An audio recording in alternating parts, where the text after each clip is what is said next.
Bismillahirrahmanirrahim. Today, our topic of discussion is the healthcare waste management. Healthcare waste management is the any kind of the waste which is generated during the health related activities in a healthcare establishment. जो भी health related establishments हैं, clinics हैं, nursing homes हैं, BHUs हैं, hospitals हैं, laboratories हैं, वहाँ पे जो भी health related activities होती हैं, यानी कि diagnosis, treatment, immunization, इस किस्म की भी और research activities हैं जो humans के ऊपर या उसके ऊपर एनिमल्स के ऊपर होती हैं, उस दौरान जितना भी आपका वेस्ट जनरेट होता है उसको हम कहते हैं हेल्थ केयर वेस्ट या medical waste. So, any waste which is generated due to the health related activities, that is the diagnosis, treatment, immunizations, other research activities in a hospital, in a health related establishments, that is called the healthcare waste. Different terminologies are used for the healthcare related waste. Some people are called it's a biomedical waste, hospital waste, healthcare related waste, and the healthcare waste. They carries the same meanings. All of them means the same. That is the waste that is generated due to the healthcare activities in a healthcare establishment, or healthcare activities includes everything that is preventive activities हो सकती हैं, diagnostic activities हो सकती हैं, जैसे कि अभी आपने किसी का एक्सरे वगैरह किया है, किसी की कोई एकोकार्डियोग्राफी की है, एंड द थेराप्यूटिक एक्टिविटीज जिसमें आप किसी को ट्रीटमेंट कर रहे हैं, किसी को इंजेक्शन वगैरह लगा रहे हैं, किसी की ह्यूमनाइजेशन कर रहे हैं, फास्ट टीके लग रहे हैं, इंक्लूडिंग दी रिसर्च एक्टिविटीज। अगर कोई आपकी लेबोरेटरी के अंदर एनिमल्स के ऊपर भी कोई एक्सपेरिमेंट्स हो रहे हैं, इस तरह जितना भी वेस्ट जनरेट होता है that is called health care waste या medical waste. So different countries use different terminologies, but all of them means the same.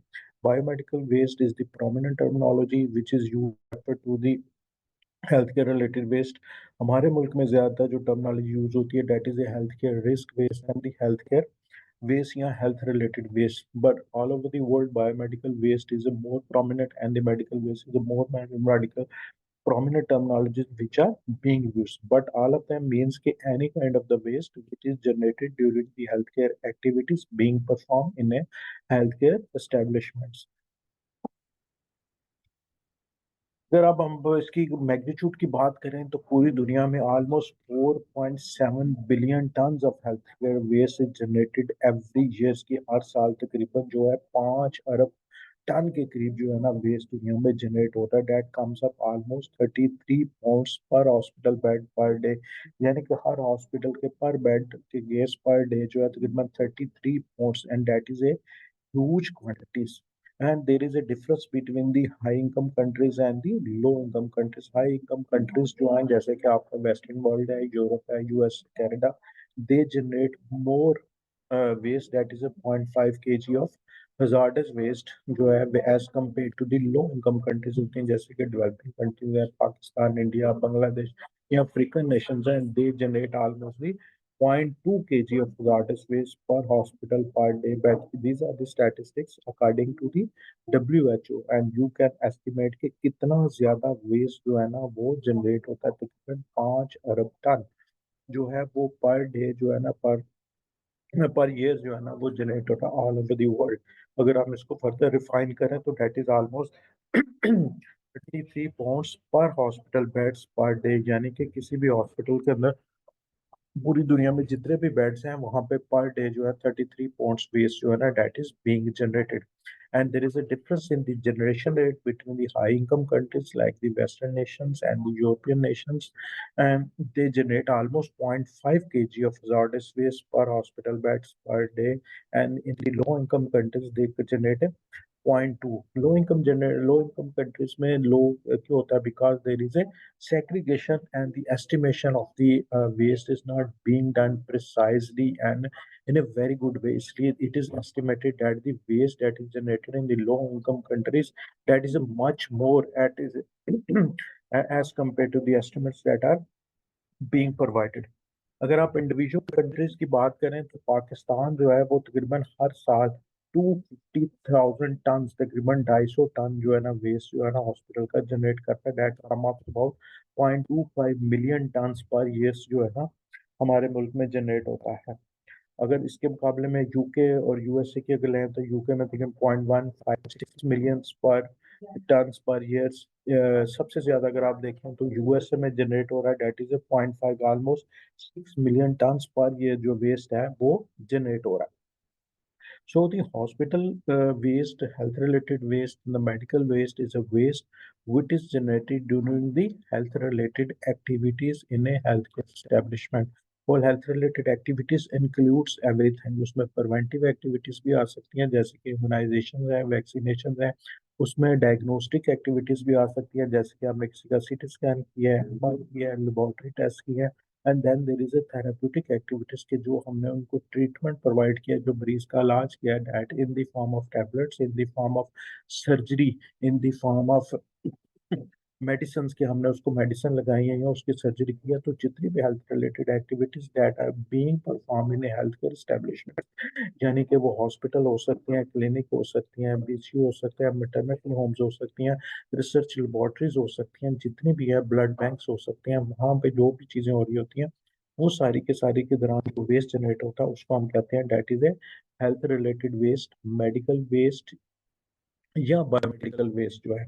और दुनिया में तकरीबन 4.7 बिलियन टन, जैसे अभी हमने डिस्कस किया कि 5 अरब टन वेस्ट जो है ना वो पर ईयर जनरेट होता है। And there is a difference in the generation of waste between the high income countries, they generate more waste, that is about 0.5 kgs of hazardous waste per bed, per hospital bed per day, as compared to the developing countries and the low income countries that are generating 0.2 kg of hazardous waste per hospital bed per day।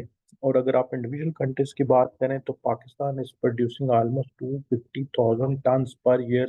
हमारे पास तकरीबन 250,000 जो है ton जो है वो waste per year generate होता है। सबसे ज्यादा जो है यूएसए के अंदर है, that is almost 5.9 million ton per year, followed by the China 2.6, 2.4 million ton, and then there is a UK. And every country has a different generation rates depending upon their policies, depending upon their segregation practices, and the depending upon the rules that are being framed in each every country. But it shows that the huge amount of the waste is being generated in the health related activities in healthcare establishments, and we need to manage that waste effectively। ये सारे जो lecture का purpose है कि we must knowing that कि ये जो huge quantities हैं, जो large number of quantities है that are being used, that need to be managed effectively, ताकि हम इससे लोगों को और ओवरऑल एनवायरनमेंट को, उनकी जिंदगी में को जो रिस्क है, जो पोटेंशियल इसके इंजूरियस इफेक्ट है, उससे महफूज किया जा सके। अगर हम इनकी दूसरा पाकिस्तान में हमने इसको मैनेज करना है, जैसे अभी आपने कहा, that is under the hospital waste management rules 2014। हर कंट्री के अंदर कुछ ना कुछ रूल्स अवेलेबल हैं which guides the for the management of this waste generated. तो पाकिस्तान के अंदर भी हॉस्पिटल वेस्ट मैनेजमेंट रूल्स हैं that are made under the Punjab environment act. तो हमारे लिए लाजमी है, जो भी हेल्थ केयर स्टैब्लिशमेंट्स काम कर रही हैं, जो हेल्थ केयर ऑर्गेनाइजेशन काम कर रही हैं, they need to manage their waste which are generated in their hospital effectively according to the rules which are framed as Punjab hospital waste management rules 2014। अगर हम डिफरेंट वेस्ट की टाइप्स की बात करें तो जो भी वेस्ट हमारे हॉस्पिटल्स पे जनरेट हो रहा है उसको हम टू ब्रॉडर कैटेगरीज में डिवाइड करते हैं। Number one is the health care risk waste and number two is the health care general waste. The majority of the waste which are generated in the hospital and in the healthcare establishments that belongs to the healthcare general waste. This is the waste which poses no threat to the public, which poses no threat to the hospital employees and other patient। यानी कि ये वो waste है जिसको कोई खतरा लाहक नहीं है, किसी से कोई बीमारी की ट्रांसमिशन नहीं होती, किसी को किसी किस्म का नुकसान नहीं होता। That shows that is the majority of the waste which are generated in the hospital and in health organization that belongs to the general waste। general waste कौन सा है? which poses no threat, which does not have any potential to cause injuries and to transmit infection from one person to the other person। तो ये वो space है जो कि हमारे लिए सेफ है, जिससे but still we need to manage it. and only the smaller quantities. They says that the 15% of the waste which is generated in your healthcare organization is a healthcare risk waste. Healthcare risk waste कौन सा है which is causing the transmission of infection among the potential recipients के, जिसकी वजह से मरीजों के दरमियान या हेल्थ केयर प्रोवाइडर्स के दरमियान जो स्टाफ वहाँ पे काम कर रहा है, they are prone to get infection, जिससे इन्फेक्शन की ट्रांसमिशन हो सकती है from one person to the another person. Or healthcare risk waste that is further divided into the two categories. One is the infectious, which carries the potential to transmit the disease, जिसकी वजह से जो बीमारी है कोई transmission उसकी हो सकती है। जैसे हम कहते हैं नीडल प्रिक करने से अगर जो यूज नीडल्स है उससे प्रिक हो जाए तो हेपेटाइटिस बी, सी और एड्स की ट्रांसमिशन हो सकती है। This is the one category. The other category of health care risk waste is the chemical and the radioactive waste. This is the type of the waste which does not carries the infection. There is a no microorganism in this, तो इनकी वजह से disease की कोई infection या transmission नहीं होती, but that is injurious to the health and that cause damage to different way. मतलब अगर केमिकल वेस्ट है तो उसकी वजह से आपकी स्किन डैमेजेस हो सकती है, उसके फ्यूम्स जनरेट हो सकती हैं, दैट कैन काज इनहिलेशनल इंजरीज की, आप उसके फ्यूम इनहेल करने की वजह से आपकी लंग इंजरीज जो है वो हो सकती हैं।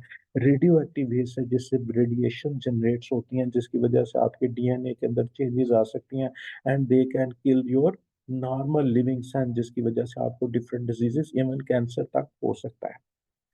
So healthcare waste is broadly divided into the two main categories. One is a healthcare risk waste and other is a healthcare general waste. General waste कौन सा है जिससे हमें कोई खतरा नहीं है, which does not poses any threat, which does not causes transmission of infection among the general public, but still huge quantities are produced and that need to be managed effectively. Minor quantities, that is only the 50% of the waste generated in a hospital belongs to the healthcare risk. Healthcare risk waste कौन सा है which has a potential to transmit the disease or cause damages to the people and to the patients and the staff working in the organizations. इसको हम further two categories में divide करते हैं। 10% के करीब वेस्ट वो है which is infectious, which has some kind of a microorganism in them, bacteria, viruses, and they can transmit the disease from one person to the other person, जिसमें typical example जो हम कह लें निडल प्रिक्स की है जिसकी वजह से हेपेटाइटिस बी, सी और एड्स की ट्रांसमिशन हो सकती है। Another type of the waste that is a chemical and radioactive waste होता है जिसमें किसी किस्म की infection transmission नहीं होती but it still has a potential to cause damage to the patients, to the staff and the people working there. For example अगर आपकी कोई केमिकल इंजरीज हो जाती हैं, अगर वो प्रोसीव है डायरेक्टली आपकी बॉडी के ऊपर जो है ना वो स्किन बर्न्स कर सकते हैं। इसी तरह जो रेडियो एक्टिव मटीरियल्स हैं उसकी वजह से आपके डीएनए के अंदर चेंजेस हो सकते हैं। They has a potential to kill your normal living cells, उसकी वजह से डिफरेंट किस्म की डिजीजेस जो है ना वो आपको हो सकती है। And this is the brief introduction about कि वेस्ट जो जनरेट हो रहा है वो कितनी टाइप्स का होता है वो उसमें कैसे उसको हम आगे। Well, we decided that healthcare waste is decided into two main categories, and the healthcare risk waste is further divided into the two main categories, that is infections and that is अगर आप broadly healthcare waste risk को divide करें तो there are much more, that is it is divided almost into the 7 to 8 categories। healthcare is पे infectious waste है, pathological waste है, anatomical waste। So these are the different types of the healthcare risk waste which are generated, which are classified and categorized in the different countries. And this categorization varies from countries to countries according to the rules and according to the SOPs which are prevalent in their countries. But broadly, they are divided into the two main categories. That is, one is the infection, another is the chemical and radioactive. The basic difference is this: that the one infectious can transmit the infection like diseases, and the chemical and radioactive is not transmitting the infection but still can cause damage to the human body. तो अगर हम सबसे पहले example है what infectious waste, तो infectious waste हम कहते हैं जो भी वेस्ट जो है हॉस्पिटल के अंदर प्रोड्यूस हो रहा है विच कंटेन्स माइक्रो ऑर्गेनिज्म, जिसके अंदर कोई पैथोजेंस हैं, bacteria, viruses, parasites and fungus हैं, available in a sufficient quantities हैं that can disease in the susceptible host, कि जिसके अंदर वो किसी दूसरे को डिजीज काज कर सकते हैं। They can transmit the disease from one person to the other person. तो इन्फेक्शियस फेस की एग्जांपल्स क्या होंगी कि जितना भी वेस्ट आपके हॉस्पिटल में जनरेट हो रहा है which is contaminated with the blood and other body fluids, कि अगर कोई भी चीज जो है हॉस्पिटल के अंदर जो है उसके ऊपर पेशेंट का ब्लड लग गया या अदर बॉडी फ्लूइड्स हैं, अदर बॉडी फ्लूइड्स में कौन सी चीजें आएंगी कि अगर उसको कोई सलाइवा लग गया या पेशेंट की जो थूक वगैरह है या अदर कोई भी सीक्रेशन है उसके ऊपर यूरिन है या स्टूल्स अवेलेबल है या वूंड के अंदर से कोई पस निकल रही है, जो भी बॉडी सिक्रीशंस है, if has they come in contact with dead body secretions, उसके ऊपर कोई ना कोई उसके साथ टच करके लग गया है, कोई भी चीज है that has been contaminated with the blood, जैसे कि ड्रेसिंग्स हो सकती हैं, किसी किस्म की कोई ग्लव्स हो सकते हैं वो उसके ऊपर लग गया, जो आपकी बेड शीट्स हैं उसके ऊपर हो सकती है, पिलो के ऊपर हो सकती है, ड्रेप्स है, या आप डिफरेंट लेबोरेटरी के टेस्टों के लिए जो स्वैब्स यूज करते हैं वूंड को क्लीन करने के लिए, अगर आपने स्वैब यूज करी है तो anything which is coming in contact and contaminated by the body secretion, bye the blood and body secretions of the patients. Body secretions में आपका ब्लड हो सकता है, आपका यूरिन हो सकता है, आपकी पस हो सकती है, सलाइवा या थूक हो सकता है, तो उससे अगर कोई भी चीज कंटेमिनेट हो गई है उसके साथ टच कर रही है तो that is considered an infectious diseases, जिसमें आपके ग्लव्स हो सकते हैं, आपके एप्रन्स हो सकते हैं, ब्लड शीट्स हो सकती हैं, सर्जिकल स्वैब्स हो सकते हैं, आपके कैथेटर्स हो सकते हैं। तो ये सारी चीजें जो भी which has been contaminated and which has come in contact with the blood and body secretion, that is also considered a infectious waste। infectious waste वो कौन सा है कि which contain bacteria, viruses, fungus and any kind of the microorganism in sufficient quantities and that can cause the transmission of the disease। उसके अलावा जितने भी आपके पास लेबोरेटरीज के अंदर कल्चर स्टॉक्स होते हैं, जो हमारी लेबोरेटरीज हैं उसके अंदर हम जितनी भी टेस्टिंग करते हैं, जो कल्चर एंड सेंसिटिविटी के लिए जो हम जनरेट करते हैं चीजें, उसके अंदर वो भी ये सारा का सारा जो लेबोरेटरी का चीजें हैं that is also considered an infectious. Then there is a dialysis patients, हमारे डायलिसिस के अंदर जितने भी वेस्ट जनरेट हो रहे होते हैं वो सारे के सारे that is also considered an infectious waste. Then yesterday we were talking about the isolation rooms. Isolation rooms are meant for the patients which are suffering from some kind of infection, and these are infection can be transmitted from that patient to the hospital staff and other patient. That's why they are kept in the isolation in the separate rooms. और जो isolation rooms के अंदर जो waste generate होगा, that is also considered an infectious waste सकते हैं। तो जितना भी आपके हॉस्पिटल के अंदर वेस्ट जनरेट हो रहा है which is contaminated by the blood and the body fluids of the patients that is considered an infectious waste. इसमें जितनी भी आपकी ड्रेसिंग्स हैं, बैंडेजेस हैं, स्वैब्स हैं, ग्लव्स हैं, मास्क हैं, गोन्स, ड्रेप्स, जो विच आर कंटेमिनेटेड ब्लड, जिनके ऊपर पेशेंट का ब्लड या कोई भी बॉडी सिक्रीशंस हैं जिसमें आपके लिए सलाइवा है, सलाइवा है, थूक है, सेरेब्रोस्पाइनल फ्लूइड्स है, यूरिन है, कोई भी चीज अगर उसके ऊपर लग गई है तो that is considered an infectious. इसके अलावा जो भी पेशेंट्स हैं जिनका डायलिसिस हो रहा है उनकी जो जितनी भी ट्यूबिंग है that is also considered an infectious infectious waste. आपकी लेबोरेटरी के अंदर जितने भी लेबोरेटरी के कल्चर एंड सेंसिटिविटी के टेस्ट हो रहे होते हैं that is also considered an infectious waste। Then we deny the waste which is generated from the isolation rooms. Isolation rooms are harboring the patients which are suffering from the some kind of the transmittable infections, यानी कि ये वो मरीज हैं जिनको ऐसी disease हैं जो which can be transmitted to the other patient। तो उन हॉस्पिटल जो रूम्स के अंदर वेस्ट जनरेट होता है that is considered a infectious waste। बेशक उसके अंदर जो जनरल वेस्ट भी जनरेट हो रहा है उट इज उसको भी हम ऐसे इन्फेक्शियस वेस्ट ही ट्रीट करते हैं और that is disposed up along with the infectious waste. इसके अलावा जो वेस्ट जनरेट होता है which is coming in contact with the laboratories में, एनिमल्स में, टॉप्सिस में जो वेस्ट जनरेट होता है वहाँ पे जो चीज़ें हो रही होती हैं which has been inoculated infected contact, तो उनको भी इन्फेक्शियस वेस्ट के तौर पे ही जनरेट कंसिडर किया जाता है। तो अभी हमने डिस्कस किया कि ब्रॉडली तो हम टू कैटेगरीज में डिवाइड करते हैं, but there are much more categories of the infection hospital risk waste. उसमें सबसे जो प्रोमिनेंट कैटेगरी है that is the infectious waste. Infectious waste कौन सा है? Which has a quantities of a microorganism, there is a sufficient number of microorganisms available in that waste which can transmit the disease। इस पे हमने discuss किया कि कौन कौन सा वेस्ट जो है उसमें। Another category of the infectious waste is the pathological and the anatomical waste.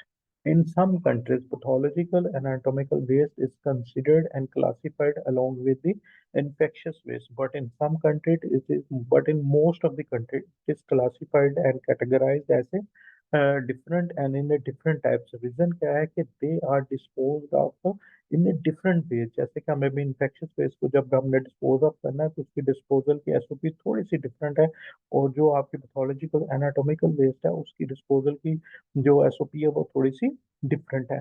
तो pathological waste and anatomical waste में कौन सी चीजें होंगी जो कि किसी भी किस्म की टिश्यूज हैं, ऑर्गन्स हैं, बॉडी पार्ट्स हैं, बॉडी फ्लूइड्स हैं, other waste which is generated from the surgery and autopsy, उसको हम कहते हैं that is anatomical and pathological waste. अभी हमने जैसे डिस्कस किया कि हर हॉस्पिटल में ऑलमोस्ट किसी किस्म की सर्जरीज परफॉर्म की जाती हैं, और सर्जरीज के दरमियान अगर किसी का कोई बॉडी पार्ट्स जो है वो रिमूव किए जाते हैं, कोई टिश्यू जो है उसकी बॉडी से रिमूव किया जाता है, या कहीं पे भी कोई पोस्टमार्टम हो रहा है या कोई अटॉप्सीज हो रही हैं, तो उस दौरान जो भी ह्यूमन बॉडी ऑर्गन्स रिमूव किए जाते हैं that come up with the anatomical and pathological waste. Similarly जो ह्यूमन फिटसेस होती हैं, इन्फेक्टेड एनिमल फेसेस होती हैं, जो भी जो है अबॉर्शंस वगैरह होते हैं जहाँ पे आपको कई दफा जो है वो फीटल डिमाइसिस होती हैं, जो आपके बोन डेथ्स होते हैं, that is also come along the pathological and anatomical waste जो है ना उसको किया जाता है।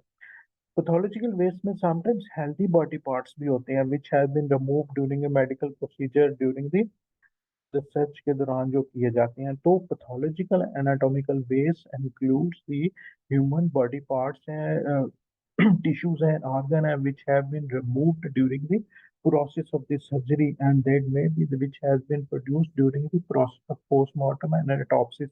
तो इनको हम कहते हैं that is the pathological waste and the anatomical waste। Third type of the waste is the pharmaceutical waste that also includes the genotoxic waste of it।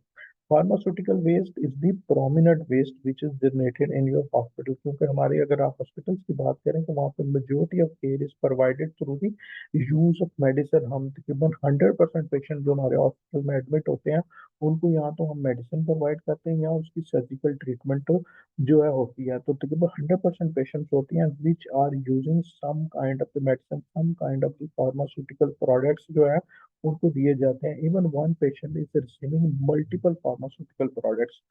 तो इस दौरान जितना भी वेस्ट फार्मास्यूटिकल वेस्ट जनरेट होता है उसमें जितने की आपकी एक्सपायर्ड और अनयूज्ड मेडिकेशन है, एक्सपायर्ड फार्मास्यूटिकल प्रोडक्ट्स है, unused pharmaceutical products and that are remain unused और वो यूज नहीं किए जा सकते, and the products vials syrups which are no longer required।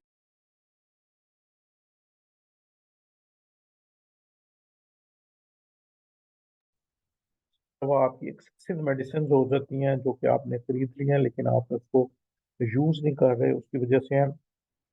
And the discarded item which are heavily contaminated, जो आपने जो यूज किए हैं, जैसे किसी की ट्यूब्स हैं, वायर्स हैं, ड्रिप सेट्स हैं, उस दौरान process of pharmaceutical process use के दौरान जो प्रोड्यूस हुई हैं उनको that is also consider pharmaceutical waste. और फर्दर जो है अगर इसको प्रिसाइजली लेके चलेंगे, vomits, uses and pareses which are किसी अगर किसी पेशेंट ने वॉमिटिंग कर दिया, उसका जो यूरिन है या उसके जो स्टूल हैं, that is also considered a pharmaceutical waste. अगर वो फार्मास्यूटिकल प्रोडक्ट या जीनोटॉक्सिक वेस्ट जो है वो उसकी बॉडी में उसके साथ जो है ना, या रेडियो एक्टिव वेस्ट जो है उसके साथ बाहर एक्सक्रीट हो रहा है, तो that is also considered a pharmaceutical waste. तो फार्मास्यूटिकल वेस्ट भी जो है that is generated in huge quantities in the hospital which includes आपकी कोई एक्सपायर्ड मेडिकेशंस हैं, आपकी अनयूज्ड मेडिकेशंस हैं, अनएक्सपेंसिव मेडिकेशंस हैं जो कि नो लॉन्गर रिक्वायर्ड है। उसके अलावा वो सारा मटेरियल है जैसे कि बोटल्स हैं, वायल्स हैं, बॉक्सेस हैं विच कंटेन फार्मास्यूटिकल रेजिड्यूज। मसलन अगर आपने कोई इंजेक्शन लगाया है उसको हाफ उसको लगा दिया, हाफ आपके पास बाकी है, या आपने किसी ट्यूब में, वायल्स में, ड्रिप सेट में प्रिपेयर किया है that contain genotoxic substance, specially the cancer की ट्रीटमेंट के दौरान जो चीजें हम यूज करते हैं विच में contain the radioactive materials that discarded items और एसेसरीज जो है that is also consider as जो फार्मास्यूटिकल वेस्ट। उसके दौरान जो ग्लव्स यूज हुए हैं, मास्क यूज हुए हैं, जो कनेक्टिंग ट्यूब्स यूज हुई हैं, that is also make up a pharmaceutical waste. उसके अलावा जो उसका वॉमिट है, पीसीज है patients which are treated with which are being treated with cytostatic drugs जो होती हैं। तो इसमें थोड़ी सी मैं आपको एक्सप्लेन कर दूं। जीनोटॉक्सिक ड्रग्स एक तो फार्मास्यूटिकल वेस्ट है दैट इज जनरेटेड कि जो आपका जनरल फार्मास्यूटिकल है कोई आपने इंजेक्शन लगा दिया है, उसके अलावा इसमें जो हमारे लिए ज्यादा प्रॉब्लमेटिक है that is a genotoxic waste. Genotoxic waste कौन सा होता है? Which are toxic to the DNA, जो कि हमारे डीएनए के अंदर deoxyribonucleic acid को डैमेज कर सकता है, उसके अंदर म्यूटेशन कर सकता है, उसके लिए चेंजेस ला सकता है। तो जीनोटॉक्सिक वेस्ट जो है मोस्टली यूज होता है कैंसर की ट्रीटमेंट के लिए, जहाँ पे हमने उसको किया जाता है। इस तरह साइटोटॉक्सिक वेस्ट होता है which is toxic to the human cells, कि हमारी बॉडी के अंदर जो सेल्स हैं उसको मारने के लिए, उनको किल करने के लिए बहुत सारी फार्मास्यूटिकल प्रोडक्ट्स यूज होती हैं, specially in the treatment of the cancer. और जहाँ पे हमारे पास हमने ये ड्रग्स डेवलप किए हैं कि कैंसर यानी कि जो नॉर्मल बॉडी सेल्स हैं उनको किल कर सकें, but they have a potential. उनके अंदर ये जो है ना, कई दफा साइड इफेक्ट भी होता है या पोटेंशियल भी होता है कि वो आपके नॉर्मल लिविंग सेल्स को भी किल कर सकते हैं। तो इसलिए जो साइटोटॉक्सिक ड्रग्स होती हैं उसको जब हम यूज करते हैं, उसके यूज के दौरान जो है जो भी मटेरियल यूज हो रहा है, जो ट्यूब्स यूज हो रही हैं, जो कनेक्टिंग ट्यूब्स यूज हो रही हैं, जो बॉयल्स यूज हो रही हैं, जो बोतल यूज हो रही हैं, अगर उसके अंदर कोई भी जीनोटॉक्सिक या साइटोटॉक्सिक वेस्ट रह जाता है, उसको that is also considered a waste and that need to be disposed of properly. जो जीनोटॉक्सिक वेस्ट कौन सा होगा? Which has a potential to cause damage to our DNA, और साइटोटॉक्सिक जो कि हमारे सेल्स को किल करता है। Most of the time, these drugs are used for the cancer patient for chemotherapy and the radiotherapy for the, but they have a potential to cause damage to the normal body cells, तो इसलिए उनको dispose of करना जरूरी है। तो genotoxic और cytotoxic based एक तो दवाइयां हैं जो कि आपकी वर्ल्ड के अंदर है, लेकिन उनके साथ जो चीजें यूज होती हैं जैसे कि बॉटल्स हैं जिसके अंदर उनको बनाया जाता है, वायल्स हैं, बॉक्सेस हैं, और ग्लव्स हैं, मास्क हैं, that is also considered as a genotoxic waste, उसको भी हमने प्रॉपरली डिस्पोज ऑफ करना है। तो जो जीनोटॉक्सिक वेस्ट होता है जैसे अभी हमने कहा that is highly injurious, highly hazardous. उसके अंदर ये तीन मेन प्रॉपर्टीज होती हैं। जैसे अभी हमने कहा कि जीनोटॉक्सिक वेस्ट कौन सा है? Which causes damage to the DNA. जब वो डीएनए को डैमेज करता है तो that can induce a genetic mutation, के आपके जीन्स के अंदर जो है ना वो चेंजेस ला सकता है, जिसको आप डिफरेंट किस्म की जेनेटिक डिजीजेज हो सकते हैं। और जब वो डीएनए के अंदर चेंजेस ला सकता है तो दे आर टेराटोजेनिक। टेराटोजेनिक का मतलब है कि अगर फर्स्ट 3 मंथ्स में जब आपका बेबी डेवलप हो रहा है, if a pregnant woman is expose to the genotoxic waste, तो that can cause birth defects जो है वो न्यू बोन्स के अंदर पैदा कर सकता है, क्योंकि वो जीन्स के अंदर चेंजेस लेकर आता है, जीन्स को चेक करता है, उसके अंदर म्यूटेशन क्रिएट कर सकता है। तो जो बेबी है, if a pregnant women are exposed to the genotoxic waste and that can cause birth defects in the new bones, और एम्ब्रियो और फिटस के अंदर बर्थ डिफेक्ट्स जो हैं वो भी पैदा हो सकती हैं। देन इट्स ए कार्सोजेनिक, यानी कि इसकी वजह से आपको कैंसर भी पैदा हो सकता है। तो genotoxic waste is a pharmaceutical waste that need to be disposed of properly because it is highly injurious, it is highly hazardous for the people। जैसे हमने शुरू में डिस्कस किया था कि जो इन्फेक्शियस वेस्ट है, जैसे infectious waste and pathological waste, they contains pathogen microorganism है विच कैन ट्रांसमिट के डिजीज, और उसकी वजह से बहुत सारी डिजीजेज जो है ट्रांसमिट होती है। बट इन फार्मास्यूटिकल वेस्ट जो है उसकी वजह से ज्यादातर आपको क्या होता है, आपकी जो है इंजूरियस है कि आपकी जीन्स में चेंजेस आ सकती हैं, आपके बर्थ डिफेक्ट्स जनरेट हो सकते हैं। अगर प्रेग्नेंट वुमेन है तो कई दफ़ा उसकी सेल्स को भी डैमेज कर सकता है, जिसकी वजह से कैंसर वगैरह भी आपके पास प्रोड्यूस हो सकता है। तो फार्मास्यूटिकल वेस्ट को भी डील करना और उसको प्रॉपरली डिस्पोज ऑफ करना जरूरी है। तो जितना भी हमारा साइटोटॉक्सिक वेस्ट है, जैसे अभी हमने डिस्कस किया कि जीनोटॉक्सिक वेस्ट कौन सा है which can cause damage to our DNA, और साइटोटॉक्सिक वेस्ट कौन सा है which can cause damage to our cells, हमारे जो सेल्स हैं उसके लिए टॉक्सिक होता है। प्राइमरली भी ये जो दोनों ड्रग्स डेवलप की हैं to kill the cancer cells, but they have a potential to kill our normal living cells, जो हमारे जो नॉर्मल सेल्स हैं उनको भी किल कर सकता है। तो जितना भी हमारी ड्रग्स हैं वो, उसके अलावा जितना भी कंटेमिनेटेड मटेरियल है जो कि ड्रग प्रेपरेशन के दौरान यूज होता है, जैसे कि सिरिंजेस हैं, नीडल हैं, गॉस पीसेस हैं, फॉयल है, पैकेजिंग है, they are the source of the cytotoxic waste. उनको प्रॉपरली हमने डिस्पोज ऑफ करना है। Then there is a urine faeces and vomitings of the patients. मसला इन लोगों को टेस्ट जब किए जाते हैं, कैंसर के पेशेंट्स हैं जिनके हम ट्रीटमेंट कर रहे होते हैं विद साइटोटॉक्सिक ड्रग्स और उनके विद जीनोटॉक्सिक ड्रग्स, तो उनके डिफरेंट किस्म के टेस्ट परफॉर्म किए जाते हैं, उनका ब्लड कलेक्ट किया जाता है, यूरिन कलेक्ट किया जाता है। तो उनके ये जो सैंपल्स वगैरह कलेक्ट किए जाते हैं या वॉमिटिंग वगैरह, that is also considered a cytotoxic and genotoxic, और उनको हमने properly as per protocol dispose of करना होता है। उसके अलावा जितना भी आपका ड्रग्स अगर आपने किसी को दिया है, किसी को मतलब फॉर एग्जांपल ड्रग है जिसकी 1 ग्राम का पैक है और किसी को सिर्फ 500 मिलीग्राम लगनी है, तो उसमें जितनी भी लेफ्ट ओवर ड्रग्स है that is also considered as a cytotoxic, और उसको प्रॉपरली हमने डिस्पोज ऑफ करना होता है। Pharmaceutical waste including the genotoxic waste जो है वो ह्यूज क्वांटिटीज में प्रोड्यूस होते हैं हमारे हेल्थ केयर में, और that need to be dispose of properly.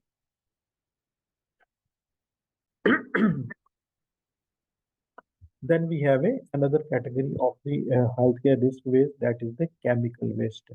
Chemical waste में जितना भी आपकी चीज़ें यूज हो रही हैं, जैसे कि लेबोरेटरी के अंदर आपके रीजेंट्स होते हैं, आपके सॉल्वेंट्स होते हैं which are use various laboratory test, उसके अलावा आपके एक्सरे फिल्म डेवलपर्स होते हैं। अब तो खैर पाकिस्तान में काफ़ी सारी जगहों पे डिजिटल एक्सरेज अवेलेबल है। डिजिटल एक्सरेज में आपको कई दफ़ा फिल्म डेवलप नहीं करनी पड़ती। तो पुराने ज़माने में जो एक्सरे लगे होते थे, आपने देखा होगा सबके साथ एक छोटा सा डार्क रूम होता था जहाँ पे एक्सरे फिल्म जो है ना डेवलप की जाती थी, और आपको 10-15 मिनट के बाद वो फिल्म अवेलेबल होती थी। Right now we have digital X-ray available, जहाँ पे आपको डार्क रूम की जरूरत नहीं है, फिल्म को डेवलप करने की जरूरत नहीं है। That is printed through the digital printer, but in many countries, in many areas and most areas of Pakistan, वहाँ पे नॉन डिजिटल एक्सरेज अवेलेबल है। वहाँ पे एक्रे फिल्म डेवलपर्स यूज होते हैं, केमिकल्स यूज होते हैं, that is a chemical waste. उसके अलावा आपकी लेबोरेटरी के अंदर जितने भी रीजेंट्स यूज हो रहे हैं for the different laboratory test, solvents होते हैं, उसके अलावा डिसइंफेक्टेंट्स होते हैं हमारे हॉस्पिटल में, जैसे फिनाइल है, डिफरेंट चीज़ों को डिसइंफेक्ट करने के लिए, साफ करने के लिए यूज किए जाते हैं। And waste with the high content of metals, जो आपकी मर्करी है जो कि आपके ब्रोकन थर्मामीटर्स के अंदर आती है, that is also considered chemical waste. तो केमिकल वेस्ट जो है उससे ट्रांसमिशन ऑफ इन्फेक्शन तो नहीं होती जैसे हमने इनिशियली डिस्कस किया था, but it is hazardous and it is injurious for health. इसकी वजह से आपको बहुत सारी प्रॉब्लम्स हो सकती हैं। Number one, they are toxic, कि अगर किसी के स्किन के ऊपर लग जाए या डायरेक्ट कॉन्टैक्ट में आ जाए तो बर्निंग, बर्न्स जो है ना उसकी वजह से बर्न्स जो है ना वो काज हो सकते हैं। इसके अलावा कोरेसिव्स होते हैं, फ्लेमेबल होते हैं, बहुत सारी चीजों को आग जो है ना वो लग सकती है, रिएक्टिव होते हैं। तो इसकी वजह से इनका जो causes of mode of damage जो है वो थोड़ा सा डिफरेंट है as compare to the infectious waste, उससे डिजीजेस काज होती हैं। ये डायरेक्टली आपकी बॉडी को बर्न्स कर सकते हैं, फ्यूम्स वगैरह जनरेट हो सकते हैं, जिसकी वजह से इन्फ्लेशनल इंजरीज हो सकती हैं, फ्लेमेबल होते हैं, रिएक्टिव होते हैं, जिसकी वजह से आपको काफी सारे नुकसान हो सकते हैं। Next category है that is the heavy metals. Sometimes it is considered a subcategory of a chemical waste. Chemical waste के अंदर इसको considered किया जाता है।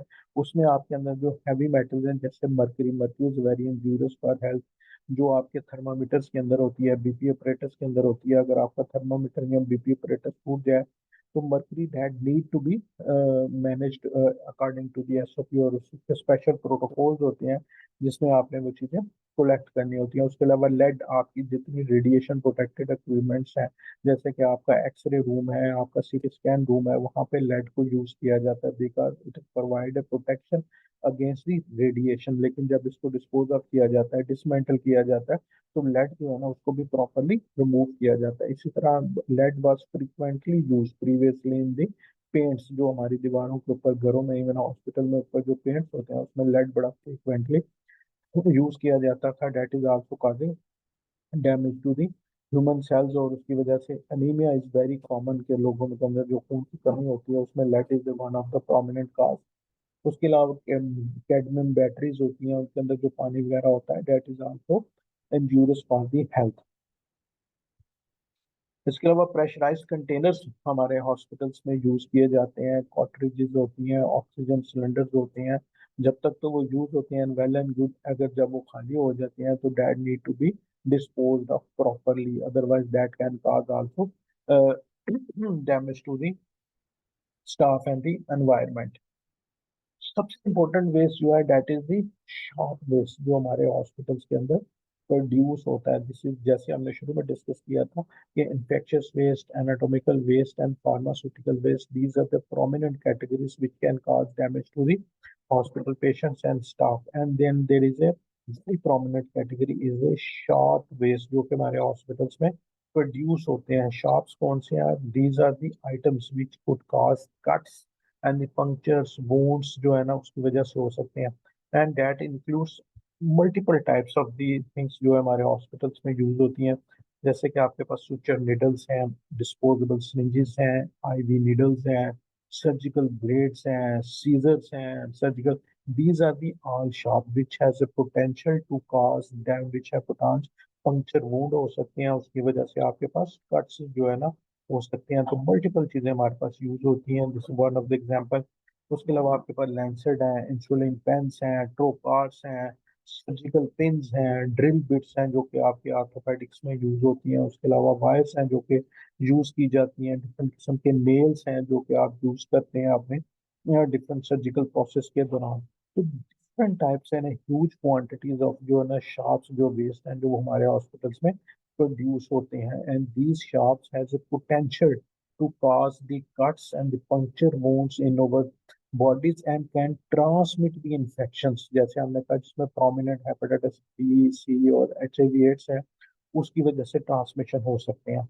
और ये इतनी क्वांटिटीज में प्रोड्यूस होते हैं, अगर दुनिया में देखें तो हर साल तकरीबन 16 बिलियन इंजेक्शन दिए जाते हैं पूरी दुनिया में तकरीबन हर साल 16 अरब इंजेक्शन जो है वो लोगों को लगाए जाते हैं। तो यू कैन एस्टिमेट कि at least 16 billion syringes needles are being produced। ये these are only separate from the surgical, ये जो सिर्फ है ये सिर्फ नीडल्स और आईवी लेंस 16 बिलियन जो है ना वो यूज हो रहा है। उसके अलावा आपकी multiple surgeries, thousands and millions of the surgeries are being perform all over the world, जिसमें सर्जिकल ब्लेड्स यूज हो रही हैं, सुचर नीडल्स जो हैं वो प्रोड्यूस हो रहे हैं। उसके अलावा सर्जिकल पिंस हैं। तो मल्टीपल डायबिटीज का इंसिडेंस अगर आपने देखा होगा, they are increasing day by day, तो उसकी वजह से आप पे इनका यूज जो है ना वो बड़ा फ्रीक्वेंटली होता है। तो this is the one of the most dangerous and the prominent waste जो कि हमारे हॉस्पिटल में प्रोड्यूस होता है। हाँ, और ये वेदर दे आर इन्फेक्टेड इस चीज से बियॉन्ड हो गया कि उनको इन्फेक्शन थी, ये नीडल्स, ये जो सुचर्स थे इन्फेक्टेड थे या नहीं, but they can be should be treated as a potentially infected. आपने ये नहीं सोचना कि ये किसी जो पेशेंट था इन्फेक्टेड था या नहीं था। every shop waste that is generated should be treated as an infected waste के which has the potential to transmit the disease। तो बहुत ही ह्यूज क्वांटिटीज में हमारे अंदर हॉस्पिटल से क्रिएट होते हैं, और this is one of the most dangerous waste जो है जो कि हमारे हॉस्पिटल्स के अंदर जनरेट होते हैं। मुख्तलिफ किस्म की इसकी क्लासिफिकेशन है, जैसे कि नीडल्स हैं, सिरिंजेस हैं, ट्रोपार्स हैं, इंसुलिन सिरिंजेस हैं, ड्रिल बिट्स हैं, सर्जिकल पिन्स हैं। तो ये सारा का सारा वेस्ट जो है ना हमारे हॉस्पिटल्स के अंदर जनरेट होता है। और इसका अंदाजा, क्वांटिटी का अंदाजा आप इससे लगा लें, पूरी दुनिया में हर साल 16 अरब के करीब इंजेक्शन जो है ना वो लगाए जाते हैं। तो you can estimate 16 billion syringes and the needles are produced every year all over the world, and this is besides the other shops which are being produced, जैसे कि suture needles हैं, surgical blades हैं, surgical रिट्रैक्टर्स हैं, उसके अलावा surgical pins हैं, ये उसके साथ अलहदा है. So this huge quantity need to be managed effectively because it has a potential to cause cuts and the puncture wounds in the people, and they have a potential to transmit the disease like hepatitis B, C, and HIV from one person to the another person. Then there is another category जिसको हम कहते हैं radioactive waste. Radioactive waste जो होते हैं वो कौन से होते हैं? The materials which contaminated with the radio nucleotides, जिससे किसी किस्म की रेडिएशंस जो है वो जनरेट होती हैं. तो जैसे हमने शुरू में इन्फेक्शियस वेस्ट के बारे में कहा कि any material which has been contaminated with the blood और the body fluids of the patient, तो उसको हम इन्फेक्शियस वेस्ट लगता है. जितना भी रेडियो एक्टिव वेस्ट है, चाहे वो सॉलिड्स हैं, लिक्विड्स हैं, they are contaminated with the nucleotides जो होते हैं, जो रेडिएशन एमिटिंग सब्सटेंसेस होते हैं उसके साथ टच कर गए या उनके साथ कंटेमिनेटेड होते हैं. तो ये हमारे हॉस्पिटल्स में बड़ी फ्रीक्वेंटली अब यूज़ किए जाते हैं, जो रेडियो न्यूक्लियोटाइड्स होते हैं, रेडियो एक्टिव सब्सटेंसेस होते हैं, which are use in the in vitro analysis of the body tissue के लेबोरेटरी के अंदर जो हम टेस्टिंग कर रहे होते हैं उसमें यूज होते हैं. उसके अलावा बहुत सारे डायग्नोस्टिक प्रोसीजर्स हैं, जैसे कि आप थैलियम स्कैनिंग करते हैं, उसके अलावा थायराइड स्कैनिंग करते हैं, जितनी भी रेडियो न्यूक्लियोटाइड स्कैनिंग्स होती हैं, एमआरआईज होते हैं, उसमें हम इसको यूज़ करते हैं फॉर द ट्यूमर लोकलाइजेशंस, कि जो ट्यूमर की लोकेशन कहाँ पे है उसमें यूज़ होते हैं. उसके अलावा डिफरेंट किस्म के थेराप्यूटिक ट्रीटमेंट्स में यूज़ होते हैं और डिफरेंट किस्म की इन्वेस्टिगेशन निकाले. तो हमारे हेल्थ केयर में radioactive radio nucleotides are frequently use, और उसका यूज जो है ना वो बढ़ता चला जा रहा है. तो हमारे पास जितने भी रेडियो न्यूक्लाइड्स आते हैं हॉस्पिटल्स में, उसको हम दो किस्म की कैटेगरीज में डिवाइड करते हैं. कुछ तो होते हैं ओपन अनसील्ड और कुछ होते हैं सील्ड. अनसील्ड सोर्सेज जो होते हैं वो मोस्टली लिक्विड्स होते हैं, दे आर अप्लाइड डायरेक्टली. लेकिन जो सील्ड सोर्सेज होते हैं they are contained in parts of equipments, या उनको इनकैप्सुलेट कर दिया जाता है. मसला अगर कोई कैप्सूल हमने बना दिया है, कोई पिन हमने बना दिया है, उसको हमने सील किया हुआ है, उसके अंदर जो है ना कोई रेडियो एक्टिव सब्सटेंस जो है ना वो मौजूद है. पिन्स हो सकती हैं, सीड्स हो सकती हैं, नीडल्स हो सकती हैं, they are use for the imaging and the tumour localisation. के ऐसे कैप्सूल जो है ऊपर से वो सील होते हैं, प्रॉपरली कवर्ड होती हैं, बट उनके अंदर जो है वो रेडियो एक्टिव सब्सटेंस जो होता है ना उसको रखा जाता है. को they are ingested and they are use in various diagnostic and investigative purposes, कि वो इन ह्यूमन बॉडी में से मूव करती हैं और डिफरेंट मशीन्स के थ्रू हम उसको इमेजिंग लेते हैं और different investigation and diagnostic procedures के लिए हम उसको यूज करते हैं. तो रेडियो एक्टिव वेस्ट जो है, जैसे अभी हमने डिस्कस किया, दो टाइप्स का हो सकता है. ओपन हो सकता है जिसमें मोस्टली लिक्विड्स होती हैं, और सील्ड सोर्सेज हो सकते हैं in which the radioactive substance has been encapsulated, उसको किसी न किसी चीज के अंदर बंद करके, जैसे कि आप कह लें कि नीडल्स होती हैं, पिन्स होती हैं, उसके अंदर उसको सील किया जाता है. इसी तरह जो वेस्ट जनरेट होता है उसमें कुछ होते हैं which have a very short life, short half life होती हैं जिनकी, और कुछ होती हैं स्पेशलाइज जिनकी लॉन्गर हाफ लाइफ होती है. जो शॉर्ट हाफ लाइफ क्या होती है कि उसके अंदर से जो रेडिएशन एमिटिंग है वो विद इन डेज या विद इन आवर्स जो है ना वो खत्म हो जाती है. That is that loses their radioactive relatively quickly, कि उनके अंदर जो रेडिएशन जो है ना उसके बाद वो नहीं निकल सकती हैं, वो डिके कर जाते हैं.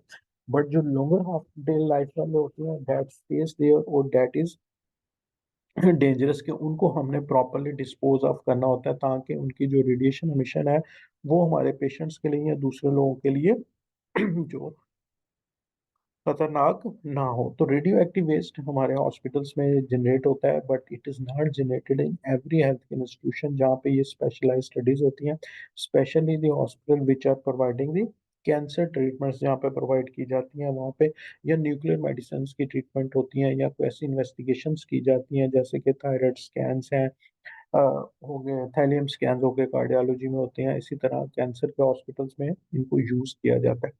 तो इसमें ऐसी होती हैं जो कि जिनकी शॉर्ट हाफ लाइफ होती है, जो कि which are not much more problematic, क्योंकि वो डके कर जाती हैं, उनमें से radiation emission within days या विद इन आवर्स खत्म हो जाती हैं. But they are substance which have a longer half life and they have a capacity to emit the radiation for the longer period of time, and that need to be properly disposed of. इसके अलावा जो हमारी laboratories हैं, research laboratories, उसमें भी ये radio active waste जो है वो जनरेट होती है। सो जितना भी रेडियो एक्टिव सब्सटेंस है, जो लिक्विड्स हैं फ्रॉम रेडियोथेरेपी या लेबोरेटरी रिसर्च से जो हमारी चीज़ें निकलती हैं, हमने जो पेशेंट्स को मेडिकेशंस दी या पेशेंट्स को जो रेडियो एक्टिव सब्सटेंस दी है, उसमें से जो बच जाता है, जो अनयूज्ड होता है, डेट गिव्स नहीं। उसके अलावा उसमें उस ड्रग्स की तैयारी में जितनी चीज़ें यूज होती हैं, जैसे हमने साइटोटॉक्सिक ड्रग्स के बारे में कहा, इसी तरह रेडियो एक्टिव सब्सटेंस की तैयारी में जो ग्लासवेयर हैं, जो पैक्सिन हैं, जो अब्सॉर्बेंट पेपर्स हैं, जो यूज हो रहे हैं, वो सारे के सारे come up with the radioactive waste consider किया जाता है। उसके अलावा urine and excreta from the patient, जिनको इन सारी चीजों के साथ ट्रीट किया जाता है, उनको भी कंसिडर किया जाता है, that is a radioactive waste. तो रेडियो एक्टिव वेस्ट जो है वो हमारे हॉस्पिटल्स में जनरेट होता है, but mostly they are in this specialised institution जो कि कैंसर की ट्रीटमेंट प्रोवाइड कर रहे होते हैं, या ऐसी इन्वेस्टिगेशन या डायग्नोस्टिक प्रोसीजर्स कर रहे होते हैं, जैसे कि थायराइड स्कैन है, उसके अलावा थैलियम स्कैन्स वगैरह हैं, जहाँ पे ये यूज हो रहे होते हैं, तो उसको हम कर सकते हैं। तो this is all about the health care risk waste. Health care risk को फर्दर डिफरेंट कैटेगरीज में डिवाइड किया जाता है। Then there is a general waste और नॉन हजार्डस वेस्ट होता है, जिसके बारे में हमने कहा कि does not carries any risk. इसकी वजह से किसी किस्म को कोई नुकसान नहीं होता, किसी किस्म की डिजीज ट्रांसमिशन नहीं होती, but it is produced in huge quantities के, यानी कि तकरीबन 85% ऑफ जो हेल्थ केयर फैसिलिटीज हैं, हेल्थ केयर जो वेस्ट है generated in the health care facilities, वो जनरल वेस्ट होता है।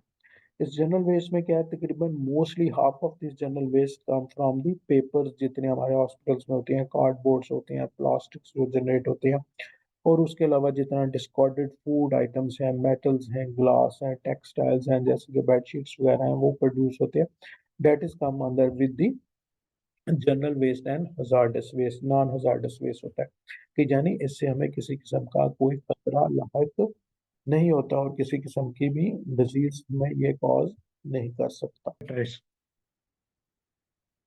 तो ये हॉस्पिटल वेस्ट अगर प्रॉपरली डिस्पोज ऑफ ना किया जाए, तो इससे किसको नुकसान हो सकता है जी? जितने हमारे हेल्थ केयर प्रोवाइडर्स हैं, health care workers, the people which are working in the hospital, they can get pricked, they can get infections from the improper disposals। इसके अलावा जो हमारे पास पेशेंट्स हैं वहाँ पे, the visitors which are coming to attend these patients, rag workers, अगर आप अपने इन्फेक्शस वेस्ट को डिस्पोज ऑफ कर दें along with the general waste, तो जितने बाहर होमलेस लोग होते हैं, रैग वर्कर्स होते हैं, जो कि उन चीज़ों को सेपरेट करते हैं, that can get the infections as well as the needle pricks from this improper disposal of the hospital waste.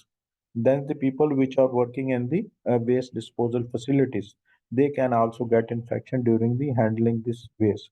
So this need to be disposed of properly to prevent the transmission of infection and the damages to these people, which includes the healthcare providers, patients, attendants, and the people which are working in the waste disposal facilities। इसके अलावा इसके environmental impacts होते हैं definitely, अगर आप इसको properly dispose of नहीं करेंगे as per protocols, and there is a आपकी एयर पोल्यूशन जो है वो प्रोड्यूस हो सकती है। उसके अलावा आपका अंडरग्राउंड वाटर है, जो वाटर सोर्सेज हैं, ड्रिंकिंग वाटर हैं, दैट में get polluted, and then there is a land pollution. उसकी वजह से भी चीज़ें जो है ना, उसका एक पब्लिक हेल्थ इम्पैक्ट जो है ना काफ़ी सीरियस होता है। तो ये सारी जो डिस्कशन का पर्पस है, that is the proper management of the waste which is generated in these hospital. तो हमने इसको प्रॉपरली डिस्पोज ऑफ करना है, प्रॉपरली इसको मैनेज करना है, बिकॉज के huge quantities are being produce in these hospitals. तो हम इनको कैसे मैनेज करेंगे, कैसे मैनेज किया जाता है? इस हॉस्पिटल में वेस्ट प्रोड्यूस हो रहा है, तो उसको हमने प्रॉपरली मैनेज करना है, इसको प्रॉपरली डिस्पोज ऑफ करना है, so that it does not poses any threat to the hospital staff, to the patients, the people which are visiting the hospital. तो उसको प्रॉपरली डिस्पोज ऑफ करने के लिए हमारे पास ये पूरा एक साइकिल है, जिसको हम लेके चलते हैं कि हमने जो द फर्स्ट स्टेप है, that is the waste minimisation.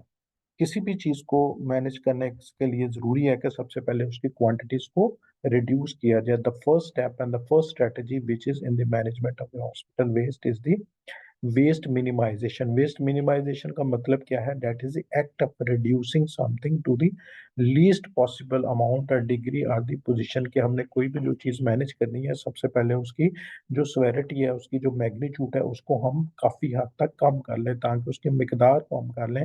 कि हमारी पहली प्रॉपर्टी ये है कि वेस्ट किसी किस्म का प्रोड्यूस ही ना हो, और जो विच इज नॉट पॉसिबल। जब बहुत सारी हेल्थ केयर एक्टिविटीज हैं तो डेफिनेटली वेस्ट टू जनरेट होना है। तो नेक्स्ट स्टेप इज कि हम जो वेस्ट जनरेट कर रहे हैं उसको मिनिमाइज किया जा सके, उसकी वेस्ट जनरेशन को जो है ना कम किया जा सके। तो waste minimization is the process and the policies of systematically reducing the quantity and toxicity of the waste produce by the, यानी कि हमने जो भी वेस्ट प्रोड्यूस करना है उसकी मिकदार को कम से कम प्रोड्यूस किया जाए। हमने ऐसे एक्शंस लेने हैं, ऐसी स्ट्रेटजीज अडॉप्ट करनी है, ऐसे प्रोसेसेस डेवलप करने हैं जिसमें एक तो उनकी क्वांटिटी जो है उसको रिड्यूस किया जा सके, दूसरा उसकी सेवेरिटी ऑफ टॉक्सिसिटी है, यानी कि उससे जो नुकसान हो सकता है उसको कम किया जा सके। तो उस वेस्ट में hospital waste management and hospital waste rules, इन सब का जो बैकग्राउंड पर्पस है कि these waste that is generated in your hospital should be properly managed and disposed of so that it does not causes any harm to the people working in hospital and the patients which are being treated in your hospital, के उनके लिए किसी किस्म का नुकसान का बायस ना बने। तो इसमें जो that is the first step is that is the waste minimization. Waste minimization का मतलब है कि जितना भी वेस्ट जनरेट होता है उसकी मिकदार को कम किया जा सके। हम ऐसे स्टेप्स लें, अपनी स्ट्रेटजीज अडॉप्ट करें जिससे क्वांटिटी ऑफ वेस्ट जो है वो कम से कम प्रोड्यूस हो, या उसकी सेवेरिटी ऑफ टॉक्सिटी यानी उसके जो जो नुकसान हो सकते हैं उसको कम किया जा सके। तो हमारा फोकस जो होना चाहिए, that should be working with the medical and clinical staff. जितना भी हमारा वेस्ट जनरेट होता है तो mostly they are generated by the medical and the nursing staff, यानी कि आपके जितने भी सर्जिकल प्रोसीजर्स हो रहे हैं, मेडिकल प्रोसीजर्स होते हैं, they are being perform the medical and the nursing staff. The first strategy should be focusing on the education and orientation of the medical and nursing staff, कि वो कम से कम material use करें, only use the material which is essentially required. जैसे routine में होता है कि अगर किसी बच्चे की हमें आईवी लाइन लेनी है तो हम 2-3 आईवी लाइन ऐसे ही मंगवा लेते हैं कि चले जी, हो सकता है हमें दोबारा प्रिक करना पड़े, या उसको जो है ये नहीं पता, कई दफ़ा हमें कैथेटर के साइज का नहीं पता होता, हम कहते हैं जी 16, 18, 20 नंबर के सारे ही ले आए। तो उसकी वजह से हमारा बेस जो है ना वो ज़्यादा जनरेट होता है। उसके अलावा we need to plan the procedure properly, कि हमें जिस प्रोसीजर के लिए कौन कौन सा डिस्पोजेबल चाहिए, कौन कौन सी चीज़ें हमें प्रॉपरली चाहिए, सो दैट कि हमारा जो अननेसेसरी वेस्ट है वो जनरेट ना हो। तो वेस्ट मिनिमाइजेशन में सबसे पहले स्ट्रेटजी है that is you need to work with the medical and nursing staff, you need to educate them on the careful use of the vehicle material so that the excessive waste is not being generated। उनको आपने educate करना है, उनको बताना है कि हर every procedure need to be plan properly and any material which is essentially required should be collected and used during, so that the waste is that is generated can be reduced. उसके अलावा आप source reductions की बात कर सकते हैं कि ऐसी क्वांटिटीज यूज करें विच आर लेस यूजेबल, जिसके अंदर आप ऐसे केमिकल्स, ऐसे डिसइंफेक्टेंट यूज कर सकते हैं जिसमें आपको कम से कम कंसंट्रेशन की जरूरी कर सकते हैं। आप ऐसे प्रोडक्ट्स यूज कर सकते हैं, जैसे मैंने कहा कि पहले फ्रीक्वेंटली लेड पेंट्स यूज किए जाते हैं, आप जब ज्यादातर जो है ना वाटर बेस्ड पेंट्स यूज किए जाते हैं, हमने उसको सब्स्टिट्यूशन जो है ना प्रोवाइड कर दी। सिमिलरली पहले वो जो है फिल्म डेवलप की जाती थी एक्सरे, अब mostly it has been replaced by the digital printers. आपके पास आ गए हैं डिजिटल एक्सरे मशीन्स आ गई हैं, जो कि उसमें किसी किस्म का भी केमिकल वेस्ट जो है ना वो जनरेट नहीं होता। तो आप ऐसे केमिकल यूज करें जहाँ पे smaller quantities of sufficient enough for the disinfectant. आप टेक्नोलॉजी का यूज करें, जैसे हम एक डिजिटल एक्सरेस यूज कर सकते हैं, उससे आप चीज करते हैं। और use of the physical rather than the chemical methods, कि आपने डिसइंफेक्शन के लिए, हॉस्पिटल की क्लीनिंग के लिए जो आप केमिकल यूज कर रहे हैं उसके बजाय आप फिजिकल एजेंट्स जैसे कि रेडिएशन, आयोनाइजिंग रेडिएशन है उसको यूज किया जाता है, स्टीम इनहेलेशन जो है उसको यूज किया जाता है, उसको आप यूज कर सकते हैं। तो ये सारी स्ट्रेटजीज जो है ना वो यूज की जा सकती हैं to reduce the waste generation. Number one, ऐसे केमिकल्स चीज़ों को यूज किया जाए जिनकी मिनिमम कंसंट्रेशन आपको रिक्वायर्ड होती है और वो ज्यादा इफेक्टिव होते हैं। You can use for the substitution of the products, जैसे कि टेक्नोलॉजीज को आप यूज कर सकते हैं, जिसमें हमने एग्जाम्पल लिखी कि पहले जैसे फिल्म डेवलप की जाती है उसके लिए डिजिटल एक्सरे जो है ना उसको यूज किया जा सकता है। इसी तरह फिजिकल एजेंट्स को यूज किया जाए, instead of using the disinfectant आप स्टीम इनहेलेशंस को यूज कर सकते हैं, आप आयोनाइजिंग रेडिएशंस को यूज कर सकते हैं करने के। But again this is an expensive staff, और वहाँ पे बहुत ज्यादा, और डेवलपिंग कंट्रीज में आपके पास बहुत ज्यादा रिसोर्सेज भी नहीं होते जो कि आप बहुत सारी चीजें, तो you need to the balance according to your requirements and according to the resources which are available. फिर आप वेस्ट मिनिमाइजेशन में स्टॉक मैनेजमेंट अपनी यूज कर सकते हैं कि सिर्फ उतनी ही चीजें आप ऑर्डर करें जितनी के आपको रिक्वायर्ड है। आप बहुत ज्यादा लार्जर अमाउंट्स जो है ना करें कि आपके पास बहुत ज्यादा इतनी मेडिसिन आप ना मंगवाएं कि उसमें से बहुत सारी यूज ना हो सके, एक्सपायर हो जाए। बहुत सारे केमिकल्स हैं, डिसइंफेक्टेंट या सॉल्वेंट्स हैं, रीजेंट्स जो लेबोरेटरी में यूज होने हैं, वो इतने ज्यादा ना मंगवाएं कि उससे आपको, और मोस्टली क्या होता है कि हम हमें चीज़ सस्ती मिल रही होती है तो हम उसकी बल्क क्वांटिटीज जो है ना परचेज कर लेते हैं, then we are unable to use. तो आपको फिर बहुत सारी एक्सपायर्ड मेडिकेशंस जो होती हैं, एक्सपायर्ड जो केमिकल्स होती हैं, that too need to be disposed of properly, उससे आपका बर्डन जो है ना थोड़ा सा बढ़ जाता है।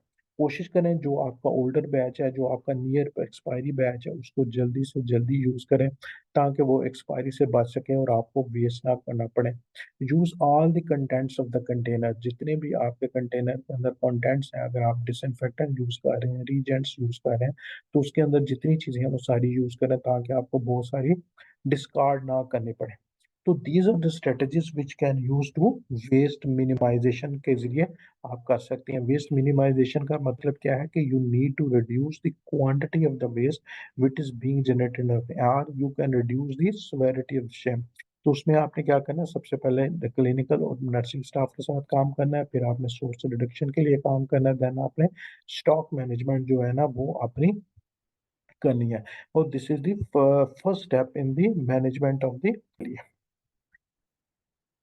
The next step is the waste segregation. Waste segregation से मुराद यह है कि categorising the waste and separating the waste according to their category. जैसे अभी आपने डिफाइन किया था कि we have infectious waste, anatomical waste and the pharmaceutical waste, and we are going to segregate the waste at the point of generation, कि हमने जितना भी वेस्ट जनरेट करना है जहाँ पे वो जनरेट हो रहा है, जहाँ पे कोई मेडिकल प्रोसीजर वहाँ पे वहीं पे उसको सेग्रीगेट कर दिया जाए।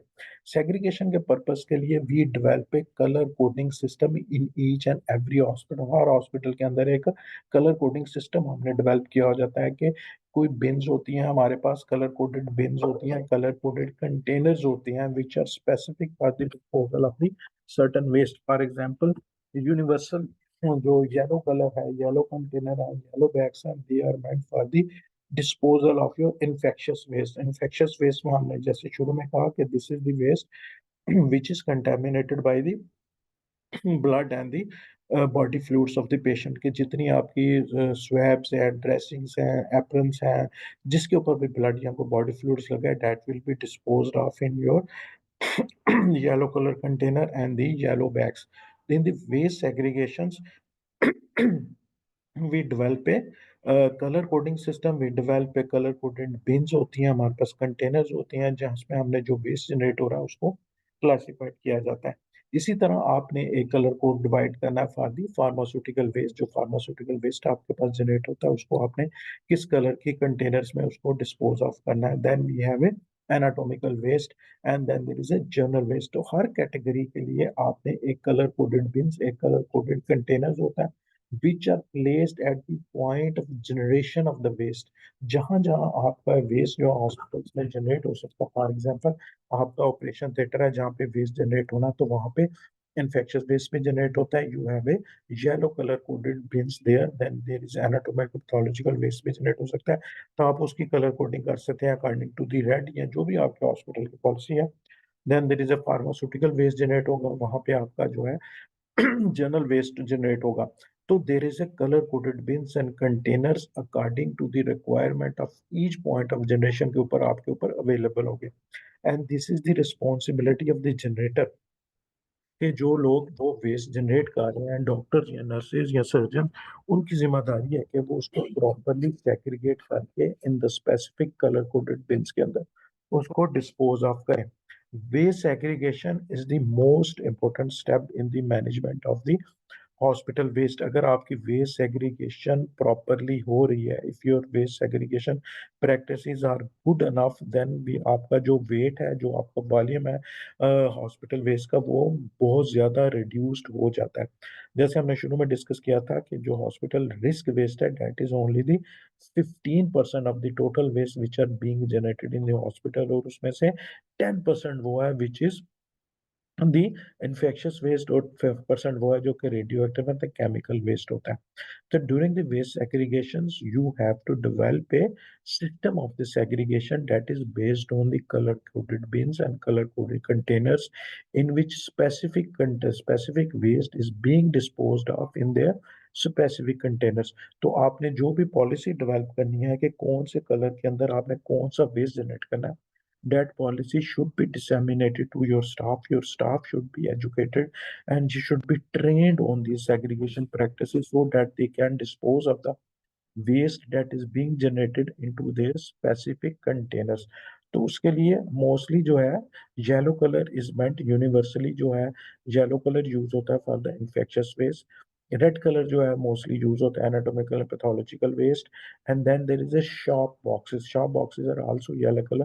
जितने आपके शॉप्स होती हैं, सिरिंजेस होती हैं, निडल्स होती हैं, वो शॉप बॉक्सेस में डेवलप किए जाती हैं। और segregation is always perform at the point of generation, कि जहाँ पे वो वेस्ट जो है वो जनरेट हो रहा होता है, वहीं पे आपने उसकी सेग्रीगेशन करनी है। सेग्रीगेशन अगर आपकी प्रॉपरली हो, अगर अकॉर्डिंग टू द प्रोटोकॉल उसको फॉलो किया जाए, तो आपका वॉल्यूम ऑफ द वेस्ट और weight of the waste drastically reduced हो सकता है। तो आपने जो भी पॉलिसी डेवलप करनी है, जो भी colour coding categorisation of the containers करनी है, that should be disseminated to your staff. Your hospital staff should be properly trained on this so that they can dispose of their waste in their specific. हर hospital अपनी colour coding develop कर सकता है, but usually हम prefer करते हैं कि जो यूनिवर्सल कलर्स हैं उन्हीं को फॉलो किया जाए, because there is a high turnover the staff. कई दफ़ा हॉस्पिटल में staff they kept moving from one place to the another, तो फिर हमें कोई कंफ्यूजन क्रिएट ना करनी पड़े। तो हर जगह पे हम कोशिश करते हैं universally yellow colour is meant for infectious waste, तो वो उसी को ही यूज किया जाना चाहिए। द वंस वेस्ट जो भी आपने सेग्रीगेट करना है, जो भी आपने कलर कोडिंग कंटेनर्स यूज करने हैं, your containers should not be kept open, they should be properly covered, and the no container should be hand operated, it should be a properly foot operated होना चाहिए। कि जो भी आपने colour coding की है, आपने कहा जी yellow containers and the yellow bags will be used for the, but the containers should be always covered। Uncovered containers they are not recommended। अगर आप अनकवर्ड रखेंगे तो there is a chances of the airborne transmission of the infection. And once it is covered and this cover and this lid should be foot operated, कि इसको foot से operate किया जाए, उसको हाथ से ऑपरेट ही करना चाहिए। अगर आप इसको हाथ से ऑपरेट करेंगे, again there is a chances कि वो ट्रांसमिशन ऑफ इन्फेक्शन जो है ना हो सकती है। तो समटाइम्स हमारे मुल्क में जो है ना नीडल कटर्स यूज होते हैं for the cutting of the needles. तो ये हमें यूज करने चाहिए नीडल कटर्स जो हैं, वो रिकमेंडेड है यूज के लिए।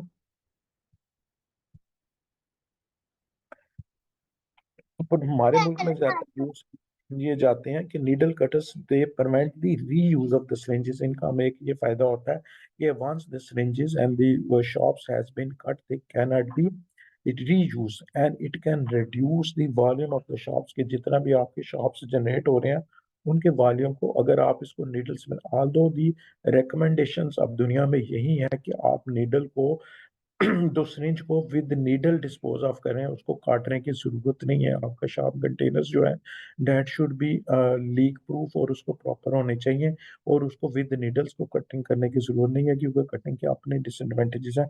लेकिन हमारे मुल्क में हम इनकरेज करते हैं for the cutting of the needle with the help of needle cutter, because it renders this syringe unusable. उसके बाद वो सिरिंज जो है ना दोबारा यूज नहीं हो सकती, क्योंकि हमारे डेवलपिंग कंट्रीज में specially there is A a danger and there is a potential that these syringes may be repacked and reused. That's why we encourage कि जी इसको थोड़ा सा कट किया जाए. Otherwise जो national international recommendation है कि that syringe should be disposed of along with the needles and there is a no need to cut it.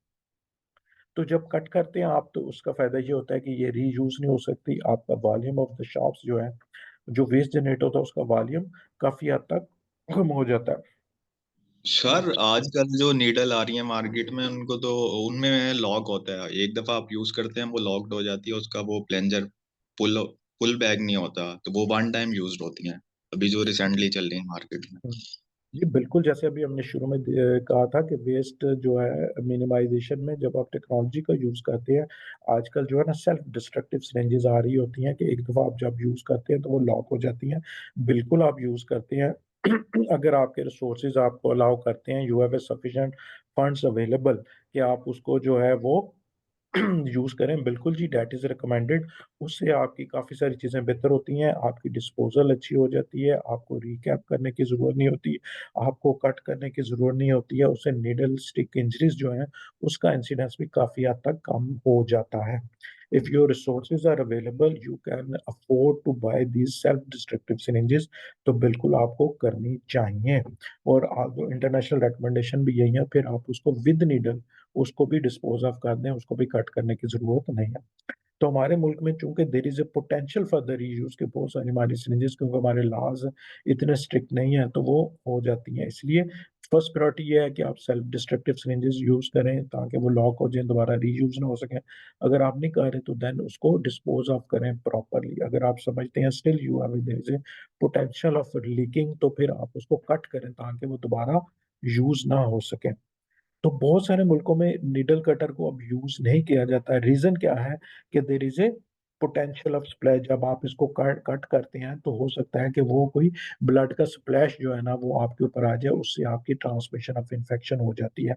And there is a tendency among the staff, हमारे यहाँ पे hospital staff में tendency होती है कि वो बहुत सारी सिरिंजेस इकट्ठी करके रख लेती हैं कि चलो जी घंटे बाद 2 घंटे बाद या शाम को ड्यूटी खत्म होगी तो हम इन सारी सिरिंजों को इकट्ठा काट देंगे, जिसकी वजह से डेट पोजेस द थ्रेट और सम टाइम वो प्रॉपरली डिस्पोज ऑफ नहीं हो पाती.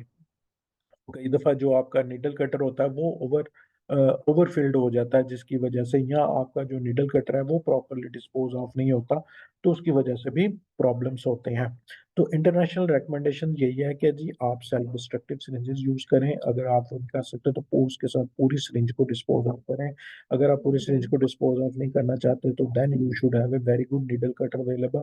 और उसके अपने डिसएडवांटेज क्या है कि उसकी वजह से इन्फेक्शन का सोर्स जो है वो क्रिएट हो सकता है, वहाँ पे ब्लड स्प्लैश क्रिएट हो सकता है, that can cause injury to the staff जो कि उसको डिस्पोज ऑफ कर रहा है.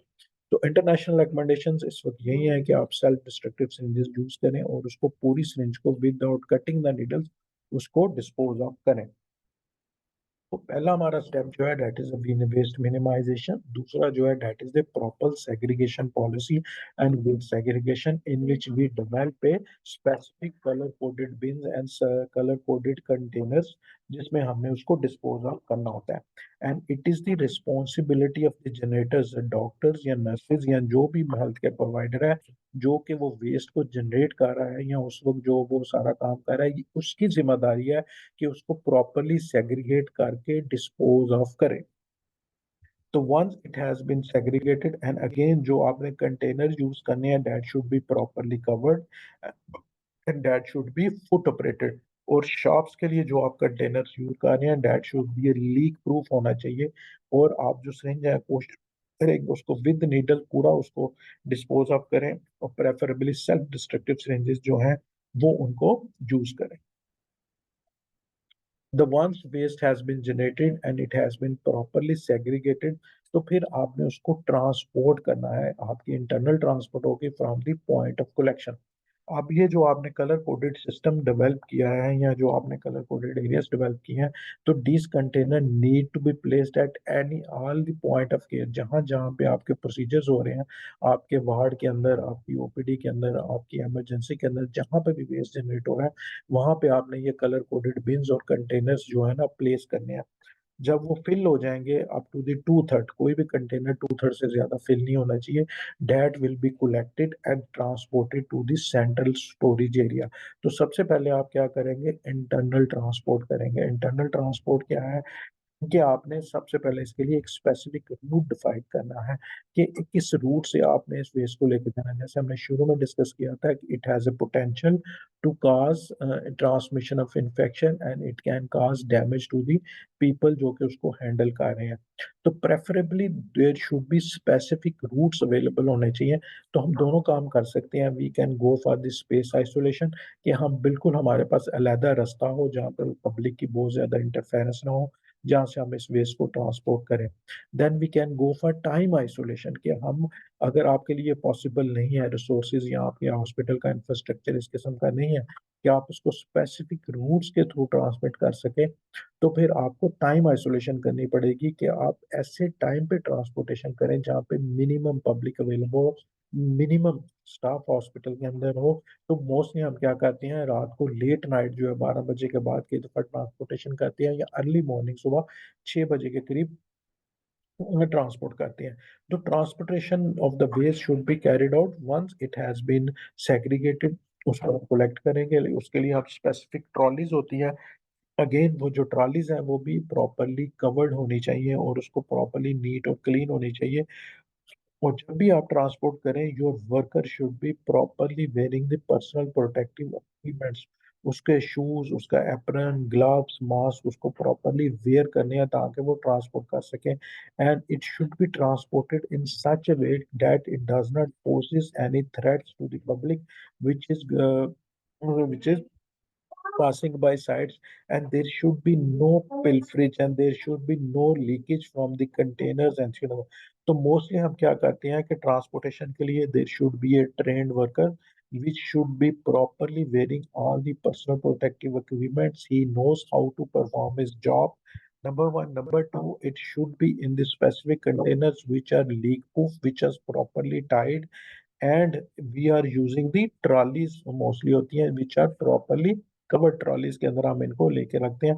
और ट्रॉली कैसी होनी चाहिए, which are easy to load and unload, and there should be no sharp edges which can damage to these colour coded bags, यानी कि वो कलर कोडेड बैग को किसी किस्म का पंक्चर ना करें, किसी किस्म का उसके अंदर, ताकि लीकेज और पिल्फरेज ना हो सके।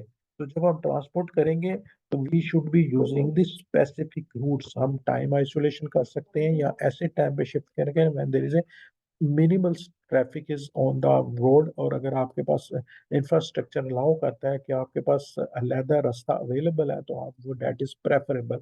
But most of the time हम टाइम आइसोलेशन करते हैं कि हम ऐसे टाइम पे ट्रांसपोर्टेशन करते हैं व्हेन द मिनिमम पब्लिक और नंबर ऑफ द जो पीपल हैं वो आपके हॉस्पिटल में कम से कम हो। मोस्टली हम लेट नाइट या अर्ली मॉर्निंग जो है उसको ट्रांसपोर्ट करते हैं, और ट्रांसपोर्ट हमने ऐसे करना है कि it does not poses any threat and there is no leakage, no pilferage during the transportation, and it should be properly done in the trolley जिसके ऊपर किसी के साथ जो कि प्रॉपरली कवर्ड हो। Once it has been segregated and it has been collected by the worker which is designated and trained for this task, it should be transported on the trolley to the central storage area. Every hospital should have a central storage area for the hospital waste, which is for mostly उर्फे आम में yellow room भी कहते हैं। तो हर hospital के अंदर एक yellow room होता है, सेंट्रल स्टोरेज होती है जिसमें तमाम हॉस्पिटल से जो वेस्ट कलेक्ट किया जाता है उसको वहां पे स्टोर किया जाता है ताकि उसको डिस्पोज ऑफ प्रॉपरली किया जा सके। तो हमारा जो भी स्टोरेज एरिया होता है that should be located with in the hospital premises, जो सेंट्रल स्टोरेज एरिया है जहाँ पे हमने सारा वेस्ट कलेक्ट के ले जाना है, and it should be close to incinerator. अगर आपका हॉस्पिटल का अपना इंसिनरेटर है, इंसिनरेटर वो इंस्ट्रूमेंट्स है जिससे हम ये जो सारा वेस्ट कलेक्ट करते हैं उसको बर्न करते हैं। अगर आपका हॉस्पिटल का अपना इंसिनरेटर है तो जो आपका central storage area that should be close to incinerator. अगर आपका अपना इंसिनरेटर नहीं है and you are in a contact with another company जो कि आपका सारा वेस्ट कलेक्ट करेगी और जाके बर्न करेगी, so then your storage facility should be located within the hospital premises, and this storage facility should not be situated close to the food stores and the food preparation area, यानी आपके cafe के करीब नहीं होना चाहिए। ऐसे area जहाँ पे आपका कोई जो पेशेंट केयर एरिया उसके करीब नहीं होना चाहिए। There should be easy access for the waste transport trolley, कि आपने जो सेंट्रल एरिया में लेके जाना है, जो ट्रॉलीज वगैरह यूज करनी है वो आपके कलेक्शन एरिया तक इजीली पहुंच सके। सिमिलरली अगर जिस बाहर से किसी कंपनी ने आना है तो उसकी व्हीकल भी की भी इजी एक्सेस उस तक होनी चाहिए। तो ये central storage area should be located with in the hospital premises, but it should be away from the patient care area. It should be away from the canteen and cafeteria and any food preparation and medication area, but it should be providing the easy access to the hospital trolley, collection trolley, as well as the vehicles which is going to be collect the। अब इसका जो size जो है वो कितना होना चाहिए, according to the size of the hospital, कि आपका कितना वेस्ट जनरेट होता है। जितना ज्यादा वेस्ट जनरेट होगा उतना आपको साइज जो है ना ज्यादा रखना पड़ेगा। Then the frequency of the collection, कि अगर आप उसको कितनी दफा जो है ना डिस्पोज आप करते हैं टू दी आउटसाइड कंपनी, के जो आउटसाइड कंपनी है वो कितनी दफा आती है आपका वेस्ट कलेक्ट करने के लिए। Then according to the regulations and the standards, के आपके मुल्क में क्या कानून है कि कितनी देर तक आप वेस्ट को स्टोर कर सकते हैं। जैसे पाकिस्तानी लॉ कहता है कि 24 घंटे से ज्यादा आपने वेस्ट को स्टोर नहीं करना, यानी कि आपने 24 आवर्स के अंदर अंदर आपने उसको डिस्पोज ऑफ करना जरूरी है। तो सेंट्रल स्टोरेज जो लार्ज हॉस्पिटल्स होती हैं उसमें मोस्टली ज्यादा वेस्ट जनरेट होता है, और वहाँ पे मोर फ्रीक्वेंट कलेक्शन हम करते हैं, क्योंकि अमाउंट ऑफ द वेस्ट ज्यादा होती है और वेस्ट भी ज्यादा होता है, इसलिए हम मोस्ट फ्रीक्वेंट कलेक्शन करते हैं ताकि उसको प्रॉपरली डिस्पोज ऑफ किया जाए।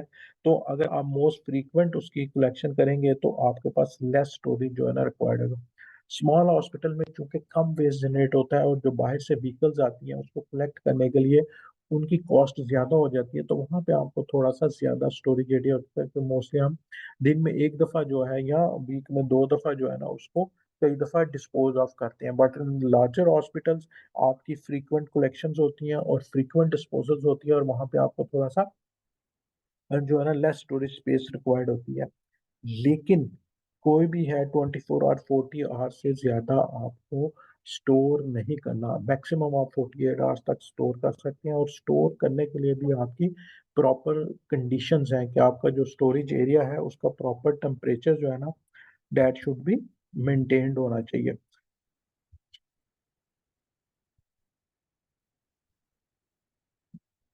मेन जो आपका सेंट्रल स्टोरेज एरिया है वो उसमें इम्परबिएबल होना चाहिए, उसके अंदर सारी हैंड नहीं होनी चाहिए, और इसकी आपने प्रॉपर टेम्परेचर जो है वो मेंटेन करना है कि लेस देन 25 डिग्री सेंटीग्रेड जो है ना इसको आपने मेंटेन करना है। अगर आपका टेम्परेचर ज़्यादा होगा, जो टेम्परेचर है जो गर्मी है that provides an ideal environment for the germs to grow, इसलिए इसको लेस देन 25 होना चाहिए। और मोस्टली हमने वहाँ पे थर्मामीटर भी लगाया होता है ताकि इसकी जो है टेम्परेचर को उसको प्रॉपरली मोनिटर किया जाना चाहिए। और वहाँ पे उसकी पर्सनल प्रोटेक्टिव इक्विपमेंट्स आपके वर्कर्स के लिए प्रॉपरली अवेलेबल होना चाहिए। हैंड वॉशिंग फैसिलिटी वहाँ पे अवेलेबल होनी चाहिए ताकि वो अपने हाथ वगैरह और सोप के साथ इजीली अवेलेबल हो सके। इसके अलावा इसकी रेगुलर क्लीनिंग होनी चाहिए। वेस्ट का सेंट्रल स्टोरेज वेस्ट का मतलब ये नहीं है कि हमने इसको जो है वो प्रॉपरली क्लीन नहीं करना।